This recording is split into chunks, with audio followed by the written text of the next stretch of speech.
বন্ধুরা, আমি তনুশ্রী চলে এসেছি একটা নতুন ভিডিও নিয়ে। আর আজকে যাকে নিয়ে কথা বলতে এসেছি সে হচ্ছে না আমাদের ওয়াইটির ফোকলাকে নিয়ে কথা বলতে এসেছি। যথেষ্ট তোমরা দেখেছো যে দুটো লাইভ টাইপ করে মানে বেশ হুমকি চমকি দিয়ে কিন্তু ফোকলা একদম মানে হুমকি চমকি যখন দিয়েছে তারপরে রামপাট জুতোর বাড়ি খেয়েছে প্রত্যেকটা ক্রিয়েটারের কাছে। এবং জুতোর বাড়িটারি খাওয়ার পরে কি করেছে, চ্যানেলের সমস্ত ভিডিও প্রাইভেট করে দিয়ে চ্যানেলের নাম পরিবর্তন করে দিয়ে গুড বাই লিখেছিল। এবং সেটা লেখার পরে অনেকেই ওর চ্যানেলের নামটা দেখে ভেবেছিল যে তাহলে মনে হয় ফোকলা এবার বিদায় নিচ্ছে, ফোকলা ভয় পেয়েছে, ফোকলা এর নাম কি বলে এই কারণের জন্য এত জুতোর বাড়ি খাচ্ছে, সেই জুতোর বাড়ি নিতে না পেরে টাটা বাই বাই বলছে। কিন্তু সবার ভুল ভাঙিয়ে দিয়ে আবার তার চ্যানেলের নাম পরিবর্তন করে কি লিখলো, ডেস্ট্রয়ার। কেন না, ও হচ্ছে ধ্বংসাত্মক। মানে এবার ও এটাই বোঝাতে চাইছে যে এই যে এত দিন ধরে জবের থেকে চীনার সঙ্গে এই যে নানান রকম ঘটনা ঘটছিল, আমরা একটা জায়গায় বলছিলাম যে এই ছেলেটা এতটুকু ভদ্রতা ওর মধ্যে আছে, সেটা হচ্ছে এ কিন্তু কোনোদিনও অন ক্যামেরায় এসে চীনার নিন্দাবন্ধ করেনি। এবং এত চীনাকে নিয়ে নেগেটিভ ভিডিও নামছে, চীনাকে নিয়ে নোংরা কথা বলছে, এবং ও কিন্তু চীনাকে নিয়ে কোনো সময়ের জন্য চীনা যেখানে অন ক্যামেরায় এসে বলেছে না আমার ল্যাটাকে চাই, না আমার বেচুকে চাই, আমার শুধুমাত্র আমার ছেলেকে চাই বলেছে, সেখানেও কিন্তু এ কোনো ক্লারিফিকেশান দিতে আসেনি বা এ কোনো খারাপ মন্তব্য করেনি, এ কিছু করেনি, যেটা আমাদের ভালো লেগেছিল। কিন্তু আজকের ডেটে কিন্তু ও সেটা পরিষ্কার করে দিল। ও যে একটা নোংরা উদ্দেশ্য নিয়ে চীনার সঙ্গে মিশেছিল, আজকে কিন্তু পক্ষে বিপরীত পক্ষ মানে পক্ষে এবং বিপক্ষে যারা রয়েছে এইসব কন্ট্রোভার্সি ক্রিয়েটাররা প্রত্যেকের কাছে পরিষ্কার যে এই ছেলেটা হচ্ছে একটা নোংরা মানসিকতার নরকের কীট। হাজারটা নরকের কীট মরলে এই ধরনের নরকের কীটের জন্ম হয়। এবং যারা সমাজে আসেই সমাজ বহির্ভূত কাজ করার জন্য, মেয়েদের অসম্মান করার জন্য এবং এক একটা মেয়ের সর্বনাশ করার জন্য। দেখো অলরেডি কিন্তু তিনটে মেয়ের জীবন এই নোংরা ছেলেটি নষ্ট করে দিয়েছে। প্রথমে একটা মেয়ের সঙ্গে প্রেম ছিল, সেটাও ঠিকই রাখতে পারেনি। তারপরে আবার একটা মেয়েকে বিয়ে করলো, সেইখানেও সেই মেয়েটার কাছ থেকেও তোমরা যদি শোনো, সেই মেয়েটার ক্ষেত্রেও মিনিমাম দায়িত্বটুকু স্বামীর যে দায়িত্ব কর্তব্য পালন করা, সেটা কিন্তু এই নোংরা ছেলে কখনোই করতো না। এবং যেই জায়গায় দাঁড়িয়ে কিন্তু ওর ওই স্ত্রীও তার কাছ থেকে ডিভোর্স নিতে বাধ্য হয়েছে। কারণ একটা মেয়ে অনেক স্বপ্ন নিয়ে বিয়ে করে, সেখানে যদি তার স্বামী দেবতাটি তার প্রতি না তার থাকে কর্তব্য, না দায়িত্ব, না ভালোবাসা, না কিচ্ছু থাকে, তখন সেই মেয়েটার কিন্তু বেঁচে থাকাটা ভীষণ দুর্বিষহ হয়ে যায়। যেটা কিন্তু এই ল্যাটার প্রথম মানে যে যাকে বিয়ে করেছিল অফিসিয়ালি তার ক্ষেত্রে হয়েছিল। এবং সেই মেয়েটি ডিভোর্স নিয়ে এর কাছ থেকে মুক্তি পায়। এইদিকে মানে চীনার সঙ্গে এ যখন কথোপকথন বলে, চীনা মানসিকভাবে উইক ছিল, মানসিকভাবে চীনার একটা দুর্বলতা ছিল। কি দুর্বলতা? না তার স্বামী তাকে সময় দেয় না, তার স্বামী তাকে প্যাম্পার করে না, তার স্বামী তাকে ভালোবাসে না, তার স্বামী তার সঙ্গে সময় কাটাতে একদমই ইচ্ছা প্রকাশ করে না। সেই জায়গাগুলো থেকে এবং হিউমিলিয়েট করে, এই জায়গাগুলো থেকে চীনার মনের মধ্যে একটা ক্ষোভ, একটা দুঃখ, একটা অভিমান জমা হয়েছিল। এবং সেই অভিমান এবং দুঃখের জায়গার মধ্যে এই জানোয়ারটা প্রবেশ করেছে। এবং সেখানে গিয়ে চীনাকে কি করেছে, দিনের পর দিন ইমোশনালি ফুল বানিয়েছে। এই তোকে এত পরিশ্রম করায়, তুই এত টাকা ইনকাম করিস, কিন্তু তুই কোনো শৌখিনতা পূর্ণ করতে পারিস না। আমার কাছে যদি আসতিস আমি তোকে একদম সোনায় মুড়ে রাখতাম। মানে এরকম ধরনের যারা এইসব ছেলেরা যেই ধরনের কথা বলে, সেই ধরনের পোলে প্লাগানোর কথাবার্তা বলে বলে বলে বলে চীনার দুর্বল জায়গাগুলোকে জেনেছে। চীনা মাসে কত টাকা ইনকাম করে, চীনা কি ওই বাড়িতে পায় না, কি থেকে চীনা বঞ্চিত, এই চীনার দুর্বলতার জায়গাগুলোকে জেনে জেনে জেনে জেনে এ কী করেছে, চীনাকে সেইভাবে মলম লাগানো শুরু করেছে। কোন মানে বলে না কোন ঠাকুর কোন ফুলে সন্তুষ্ট, এই সব ছেলেরা সেটা ভালো করে জানে, এবং চীনাকে সেটা দিয়ে দিয়ে দিয়ে দিয়ে হ্যাঁ ওকে কিন্তু মোল্ড করেছে। এবং চীনা ভেবেছে যে আমি এখানে মানে অত্যাচারিত হচ্ছি, নিপীড়িত হচ্ছি, লাঞ্ছিত হচ্ছি, তাহলে আমি এখান থেকে আমি আর এই জায়গায় আমাকে যখন ওরা বিশ্বাস করছে না, থাকতে দিচ্ছে না। এবার চীনা কিন্তু প্রথম থেকে সংসারটা কখনোই ছাড়তে চায়নি। চীনার কিন্তু জাস্ট সংসারে যে তার স্বামীর কাছ থেকে যেই জিনিসগুলো পাচ্ছিল না, সেইগুলো একটুখানি এর সঙ্গে কথাবার্তা বলে সেই জায়গায় একটা প্রলেপ লাগানোর চেষ্টা করেছিল। এর বাইরে কিন্তু চীনার কোনো চিন্তাভাবনা ছিল না। হ্যাঁ, কিন্তু এই নোংরা ছেলেটি কিন্তু ধান্দায় ছিল চীনাকে ওই বাড়ি থেকে বের করে নিয়ে আসবে, যেটা চীনাও বুঝতে পারেনি। চীনা কিন্তু ওই বাড়ি থেকে বেরোতে চায়নি, এবং চীনা, আমি আগেই বলেছি যে ননখোকা যেই কল রেকর্ডিংটা দিয়েছে, সেই কল রেকর্ডিংটা যদি তোমরা ভালো করে শোনো, সেখানে কিন্তু পরিষ্কার বলছে যে এই ল্যাটা যে চীনাকে পোক করছে এবং চীনা বেরোতে চাইছে না, সেই কথোপকথনগুলো ওখানে রয়েছে। বলছে তুই তো সংসার ছেড়ে, তোর স্বামী ছেড়ে, তোর সন্তান ছেড়ে তুই বেরোতে পারছিস না, বেরোতে পারবি না, যতই তোর মা বাবা অপমানিত হোক, এরও আগে তারা সবই বুঝতে পারছে, কিন্তু তবুও তুই সেইভাবে কোনো ডিসিশন নিতে পারবি না, এই করতে পারবি না। এইসব কথোপকথনগুলো তোমরা শুনেছো। তার মানে চীনার কিন্তু বেরোনোর ইচ্ছা ছিল না, যেটা আমরা প্রথম থেকে বলেছি।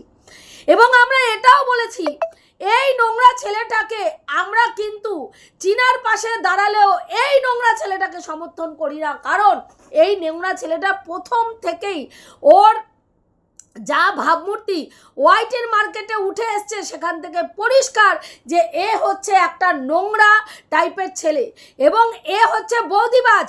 এ কি করে বিভিন্ন মেয়েদেরকে এইভাবে মোল্ড করে, এবং সেখান থেকে এ যখন দেখেছে চীনা লাখখানিক টাকার ওপরে ইনকাম করে, এর ধান্দা কিন্তু তখন ছক কিন্তু কষা হয়ে গেছে যে আমি একে বাড়ির থেকে বের করে নিয়ে আসবো, তারপরে আমি মুম্বাইয়ের চাকরিটা ছাড়বো, তারপরে গিয়ে একে এত ভালোবাসার স্বপ্ন দেখাবো, দেখিয়ে কি করব, এর ঘাড়ে আমি চেপে বসবো। এ আমার ঘাড়ে চাপবে কি, আমি এর ঘাড়ে চেপে বসবো, এবং আমার সমস্ত দায়িত্ব কর্তব্য, খাওয়া দাওয়া শখ শৌখিনতা পালন করার জন্য এর ঘাড়ে বসবো, বসে আমি একদম আরাম করে আমার সুখ করব।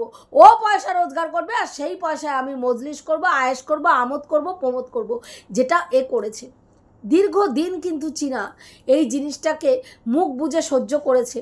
এর জন্য চীনার বাবা মাও ওতপ্রোতভাবে দায়ী। কেন বলছি, সেই সময় চীনা মানসিকভাবে দুর্বল ছিল। তার বাবা মা জানে যে তার মেয়ে কোন মানসিক অবস্থায় ওই বাড়ি থেকে বেরিয়ে এসছে, এবং সবথেকে বড় তার দুধের সন্তানকে রেখে সে বেরিয়ে আসতে বাধ্য হয়েছে। সেখানে সেই মেয়েটার মানসিক স্থিতি কতটা সব জায়গায় থাকবে, সেই জায়গায় বাবা মা নিয়ে আসলো। বাবা মা নিয়ে এসে বাবা মা মেয়ের দায়িত্ব নিল না। ভাবুন, বাবা মা যেই সময় মেয়ের হাতটা শক্ত করে ধরা উচিত ছিল, মেয়ে যাতে কোনো বেকায়দায় পা পিছলে কোনো খারাপ গাড্ডার মধ্যে গিয়ে না পড়ে, সেই জন্য তাকে রক্ষা করা দরকার ছিল। সেই সময় মা বাবা কি করলো, ছেলের বিয়ে নিয়ে এত ব্যস্ত হয়ে পড়লো যে মেয়েকে বেমালুম রাস্তায় ভ্যাগাবন্ডের মতন ছেড়ে দিল, এবং মেয়ে সেইখানে খড়কুটোর মতন কাউকে আঁকড়ে ধরার চেষ্টা করলো। কারণ সে একটা মেয়ে, সে রাত্রিবেলায় খোলা ছাদের নিচে থাকতে পারে না, তার খিদে পেলে তার পোশাকের দরকার, তার খাওয়া দরকার, তার একটা মাথার উপরে শেল্টার দরকার। সেইখানে জায়গায় দাঁড়িয়ে যখন তার মা বাবা তার কাছ থেকে হাত সরিয়ে নিল, সেই সময় উদ্ভ্রান্তের মতন এই জানোয়ারটার উপরে ডিপেন্ড করতে বাধ্য হয়েছিল চীনা। এবং যেই সুযোগটা এই ইতরটা পুরো দমে নিয়েছে, এবং চীনাকে সেই সময়ের সুযোগে চীনাকে বাড়ি ভাড়া টাড়া ঠিক করে দিয়ে চীনার ঘাড়ের ওপরে চেপে বসেছে। এইবার চীনাকে বুঝিয়েছে যে তোমার তো চলার জন্য কিছু করা দরকার, তাহলে তোমার চ্যানেল তো ভালো প্রমোট হচ্ছে, ভালো তোমার চ্যানেল মানুষ দেখছে, তাহলে তুমি কি করো, তুমি এবার ব্লগিং দাও। হ্যাঁ, তারপরে চীনা সেই ব্লগিং দেওয়া শুরু করলো, এবং রাতারাতি দেন তার চ্যানেল গ্রো করলো। আর এই ইতরটা চীনার পয়সায় বসে খাওয়া শুরু করলো। আজকে বলছে আমি চাকরি ছেড়ে একটি অসহায় মেয়ের পাশে দাঁড়িয়েছিলাম। এক তো তোকে চাকরি ছাড়তে চীনা বলেনি, তুই চাকরি তোর নিজের ইচ্ছায় ছেড়েছিস, কারণ তোর ধান্দা ছিল এই মেয়েটাকে চুষে চুষে আমি খাবো।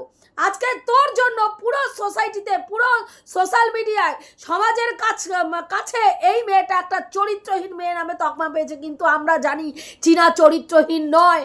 চীনার যদি চরিত্র খারাপ থাকতো তাহলে 5 বছর এত অত্যাচার সহ্য করে ওই বাড়িতে মুখ বুজে পড়ে থাকতো না।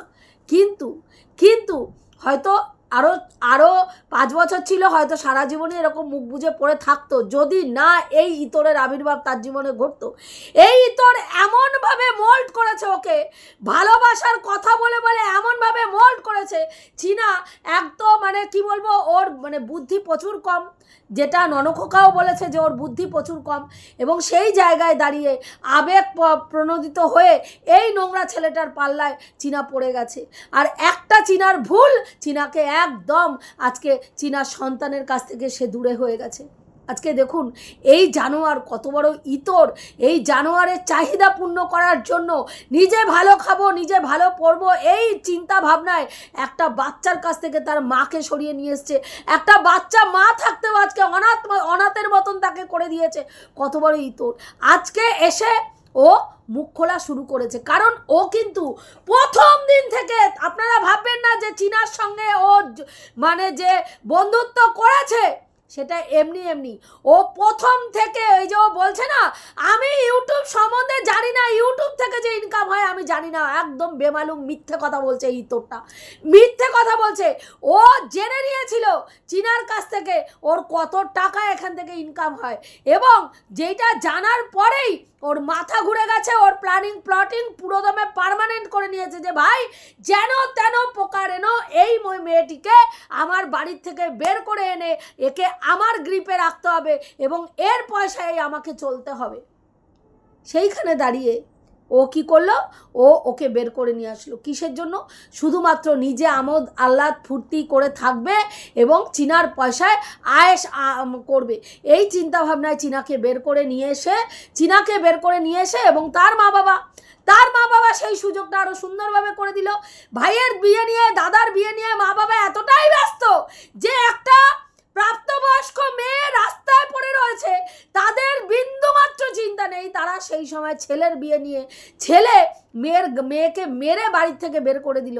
আর সেইখানে তার মা বাবা চুপ করে ছেলের বিয়ের অপেক্ষায় বসে রইল যে ছেলের বিয়েতে, ইভেন মেয়ে ছেলের বিয়েতে আসলো না, একটা মাত্র মেয়ে, সে ছেলের বিয়েতে আসলো না। দিব্যি মা নেচে কুদে মেয়ের বিয়ে দিয়ে দিল। এবং তারপরে চীনা এই জানোয়ারটা সেই সুযোগটা নিল, এবং সেই সুযোগটা নেওয়ার পরে তোমরা দেখেছো অযোধ্যা কাণ্ডের ঘটনা, যেটা আমরা কোনোদিনও সমর্থন করিনি। ভ্যালেন্টাইন্স ডে যেখানে চীনার মা চীনাকে সাজিয়ে দিয়েছে, যেটা অত্যন্ত নিন্দনীয় ঘটনা ছিল, এবং যেটা নিয়ে আমরা কিন্তু বহু ক্রিয়েটার যারা চীনাকে নিয়ে পজিটিভ ভিডিও করি তারা কিন্তু প্রতিবাদ করেছিল। আমরা প্রথম থেকেই এই নোংরা ছেলেটাকে সমর্থন করিনি। চীনার মাতৃত্বের পাশে দাঁড়িয়েছি, বারবার বলেছি, কিন্তু চীনার এই নোংরা ছেলেটাকে পছন্দ করাতে আমি সমর্থন করিনি। কারণ এই ছেলেটা যে নোংরা, প্রথম থেকেই ওর কর্মকাণ্ড যখন থেকে ওয়াইটিতে বেরিয়ে এসছে, প্রত্যেকটা কর্মকাণ্ড দেখেই বোঝা গেছে এই ছেলেটা কতটা নোংরা, কতটা বর্বর। এবং এ হচ্ছে পরের মাথায় কাঁঠাল ভেঙে খাওয়ার মানসিকতা। ওই কারণের জন্যই এ নিজেই নোংরামিটা করে বলে সুতপার ক্ষেত্রে এই ধরনের জিনিসটা লাগিয়ে দিয়েছিল যে সুতপা পরের মাথায় কাঁঠাল ভেঙে খায়। তাহলে কতটা নোংরা ছেলে চিন্তা করুন একবার, যে একটা মেয়েকে নিজের সুখের জন্য তার সংসার থেকে বের করে এনে তার দুধের বাচ্চাটার কাছ থেকে তার মাকে ছিনিয়ে এনে ও মানে এত দিন ধরে সুখভোগ করেছে, এত দিন ধরে ফুর্তি ফাত্তা করেছে চীনার পয়সায়। কিন্তু যখন চীনা হাত মুট করতে শিখে গেছে, চীনা আর কোনো রকম পয়সা ওর পেছনে খরচা করবে না ঠিক করেছে, তখনই এর আজকে মুখ খোলা শুরু করেছে। আমরা শুনলাম যে এর নামে নাকি জিডি হয়েছে, সত্যি মিথ্যা জানি না, ভিডিওর মারফত উঠে আসলো। সুতপার ভিডিওতেও দেখলাম যে এর নামে নাকি জিডি করা হয়েছে, এবং ওই কারণের জন্যই ভিডিওগুলোকে প্রাইভেট করে রেখেছে। কিন্তু ও যে মানে চ্যানেলের কোনো কিছু করেনি সেটা কিন্তু বোঝা যাচ্ছে। ও চ্যানেলটা ঠিকঠাকই রেখে দিয়েছে, ও জাস্ট ভিডিওগুলোকে প্রাইভেট করে রেখেছে, যে কোনো সময় সেগুলোকে পাবলিক করতে পারে। ও এখন কিন্তু পুরো সমালোচনার জগতে ওত পেতে বসে আছে দেখার জন্য যে কোন ক্রিয়েটার ওকে নিয়ে কি ভিডিও করছে এবং এর পরবর্তীকালের গেমটা ও কিভাবে খেলবে। কারণ ও দেখেছে নন খোকা, তারপরে ওর নাম কি বলে, আমাদের মনু সোনা, আমাদের ঝিঙ্কু মামুনি মনু সোনা রাতারাতি এসে চ্যানেল একেবারে মনিটাইজেশন অন করে নিয়েছে এই সব নোংরামি করে। সেখানে ও ভাবছে যাক, চীনা যখন টাকা দেওয়া বন্ধ করে দিয়েছে, চীনা যখন আমার ওই চ্যানেলটায় কাজ দেওয়া বন্ধ করে দিয়েছে, তাহলে এবার আমি কি করব, চীনাকে ওয়াইটির মাঝখানে মুখ খুলে খুলে চীনাকে বিক্রি করব, আর আমি সেই পয়সায় আমার ওয়াইটি থেকে যেই টাকাটা উঠবে সেটাতে আমি ফুর্তি ফাত্তা মারবো। কিন্তু এখানে আমরা কিন্তু প্রত্যেকটা ক্রিয়েটার চীনার পাশে দাঁড়িয়ে রয়েছি, চীনার পাশে ঢাল হয়ে দাঁড়িয়ে রয়েছি। মেয়েটা মানে একটা মেন ব্যাপার হচ্ছে চীনাকে পরিচালনা করার সঠিক পথ দেখানোর লোকের ভীষণ অভাব, যার জন্য চীনা একটার পর একটা ভুল করে যাচ্ছে। আমরা বহুবার ভিডিওর মাধ্যমে ওকে বুঝিয়েছি, কিন্তু সমস্যা হচ্ছে ও কোনো কন্ট্রোভার্সি ক্রিয়েটারের ভিডিও দেখে না, না নেগেটিভ না পজিটিভ, যেই কারণের জন্য আমরা যে ওকে অ্যাডভাইসগুলো দিই সেই অ্যাডভাইসগুলো শোনে না। এবং আমার মনে হয় ও সেমনভাবে কারো কাছ থেকে কোনো পরামর্শও নেয় না যে আমি কি করব এই পরিস্থিতিতে, কিভাবে এখান থেকে বেরিয়ে আসব, সেই পরামর্শটাও সঠিক সময়ে নেয় না। তবে আজকের ডেটে যে ও এই ফোকলাকে জীবন থেকে একেবারে লাথি মেরে বের করেছে, এটা কিন্তু পরিষ্কার বোঝা যায়, এটা পরিষ্কার বোঝা যায়। আর আজকে বের করে দিয়েছে বলেই কিন্তু আমাদের এই যে কি বলে ওর নাম, এই লম্পটটা আজকে কিন্তু এসে মুখ খোলা শুরু করেছে। হ্যাঁ, দুটো লাইভ করেছে, এরপরে আবহাওয়া মাপছে, এরপরে ওয়াইটির আবহাওয়া মাপছে যে কি হতে পারে। ও মুখ খুললে ওর পেছনে আবার বড় একটা হুড়কো ঢোকে কি ঢোকে না সেগুলো মেপে টুপে তারপরে আবার ও নামবে, কারণ ও দেখতে পেরেছে এবার এই করেই আমার চ্যানেলটা গ্রো করাতে হবে এবং আমার মনিটাইজেশনটা অন করতে হবে চীনাকে বিক্রি করে। তাহলে আজকের ডেটে চীনাকে বিক্রি করার জায়গায় এই নোংরা ছেলেটাও ইনভলভ হয়ে গেল, যেটা আমরা এতদিন বলে এসেছি যে অনেক খারাপ সিচুয়েশন চীনার ওপর দিয়ে গেছে। তবুও এই ফোকলা কিন্তু চীনাকে নিয়ে না তো কোনো নেগেটিভ কথা বলেছে, না কোনো ভিডিও সেইভাবে কোনোদিনও করেছে, বা চীনাকে মানে লোক সমাজের কাছে, সমাজের লোকদের কাছে তাকে নিয়ে নোংরা কোনো মন্তব্য করেছে। আজকে চীনার মান সম্মান নষ্ট এই ছেলেটার জন্য। চীনা আজকে তার বাচ্চার থেকে দূরে রয়েছে, সেটাও এই ছেলেটার জন্য। কারণ এই ধরনের পুরুষরা জানে একটা মেয়েকে, একটা বিবাহিত মেয়েকে কিভাবে মোল্ড করতে হয়, কিভাবে তাকে ইউজ করতে হয়, যেটা আজকে কিন্তু চীনার সঙ্গে ও করেছে। এবং চীনা সময় থাকতে যে বুঝতে পেরেছে এটা ঈশ্বরের অসীম কৃপা। আমরা বারবার বলেছি যে এই নোংরা ছেলেটার সান্নিধ্য থেকে চীনার ইমিডিয়েট সরে আসা উচিত। তখন কিন্তু চীনা কর্ণপাত করেনি। আমি জানি, ওই যে বললাম, চীনা কিন্তু আমাদের ভিডিও দেখে না, সেই জায়গায় দাঁড়িয়ে চীনার পক্ষে জানা সম্ভব না আমরা ওকে নিয়ে কি ভিডিও করছি। তবে আমি এইটুকু বলতে পারি, হয়তো কিছু ভিউয়ার্স যখন কারো ভিডিও দেখে এবং সেখানে তাদের ভালো লাগে, তারা কিন্তু কমেন্ট বক্সে গিয়ে বলে আসে যে অমুকের ভিডিওটা দেখো, তোমার মানে কিছুটা তোমার হেল্প হবে। যেমন রুনাদি অনেক ব্যাপারে চীনাকে বেশ কয়েকবার গুরুত্বপূর্ণ মতামত দিয়েছে এবং সেখানে চীনার কমেন্ট বক্সে গিয়ে কিন্তু রুনাদিকে নিয়ে অনেকেই লিখে এসছে যে তুই রুনার ভিডিওটা অন্তত দেখ, সেখান থেকে তুই অনেক কিছু শিখতে পারবি। এবার চীনা সেই ক্ষেত্রে আমরা বলার চেষ্টা করেছি, আমরা বলেছি বাকিটা চীনার হাতে। কারণ আমরা জোর করে কে কার সঙ্গে থাকবে, কে কিভাবে থাকবে, কে কিভাবে লাইফ লিড করবে, আমরা না তো বলতে পারি আর না কারো উপরে চাপিয়ে দিতে পারি। প্রত্যেকেরই মানে তাদের মতন চলার ইসে রয়েছে। তো সেই জায়গায় দাঁড়িয়ে চীনাও চীনার মতন চলবে। যেখানে চীনাকে দেখার জন্য চীনার বাড়ির লোকরা রয়েছে, সেখানে আমাদের কথা যে চীনা শুনবে শুনবে এটা আমরা আশাও করি না, তবে ভালো চাই, সেই জন্য যেইখানে যেখানে ভুল দেখি সেখানে সেখানে ভুলটা তুলে ধরি। সেই কারণের জন্য অনেককেই আজকে আমাদেরকে পিঞ্চ করে কথা বলছে, তাতে কিচ্ছু আসে যায় না, কারণ সত্যিটা সত্যি। একটা মেয়ে ভুল করেছে, একবার নয় দুবার ভুল করেছে, তাহলে সেই দুবার ভুল করলে তাকে তো কথা শুনতেই হবে, কারণ ন্যাড়া বেলতলায় একবারই যায় আমরা জানি, কিন্তু ন্যাড়া বেলতলায় যদি 1 2 3 4 5 6 করে যেতেই থাকে তখন কিন্তু সেটাকে আর কেউ ভুল বলে মনে করে না, আর সেই ক্ষেত্রে কিন্তু তাকে ক্ষমাও করে না। যেই কারণের জন্য আজকে কিন্তু চীনার ওপরে বহু ভিউয়ার্স রাগান্বিত হয়ে রয়েছে। তবে চীনা আস্তে আস্তে এই পরিস্থিতি থেকে উঠে দাঁড়াবে, এটা বিশ্বাস করি এবং চীনাও বুঝতে পারবে যে চীনার কোথায় কোথায় ভুল হয়েছে, কোন কোন জিনিসগুলো চীনাকে ঠিক করতে হবে। এটুকুই বলার ছিল, রাখছি, দেখা হবে নেক্সট ভিডিওতে। আর এই যে ফোকলা যে মানে একবার এসে দুটো লাইভ করে যে থ্রেট দিয়ে গেছে, আপনারা ভাববেন না যে ফোকলা ডুব মেরে বাই বাই করে চলে গেছে। এবার আপনারা অপেক্ষা করুন যে ও কীভাবে চীনার লাইফটাকে ধ্বংস করার জন্য উঠে পড়ে লাগে। তবে তোকে একটা কথা বলছি, চেষ্টা করে লাভ নেই, চেষ্টা করে চীনার তুই এটাও বাঁকাতে পারবি না, কারণ চীনার পাশে এতগুলো মানুষ থাম্বা হয়ে দাঁড়িয়ে রয়েছে। অনেক ক্ষতি মেয়েটার অলরেডি করেছিস, বা সমাজ সংসারে প্রত্যেকটা জায়গায় ওকে যেইভাবে ছোট করার সেইভাবে ছোট করেছিস, কিন্তু সেই সুযোগ আর তুই পাবি না। এবং এটাও শুনলাম যে এবার যদি তুই কোনো বেগর বাই করিস, তোকে এমন জায়গা থেকে এমন ব্যবস্থা করা হবে, মানে আইনতভাবে এমন কিছু একটা করা হবে যেখানে তুই ছেড়ে দে মা কেঁদে বাঁচি বলে টের পাবি না। বুঝতে পেরেছিস?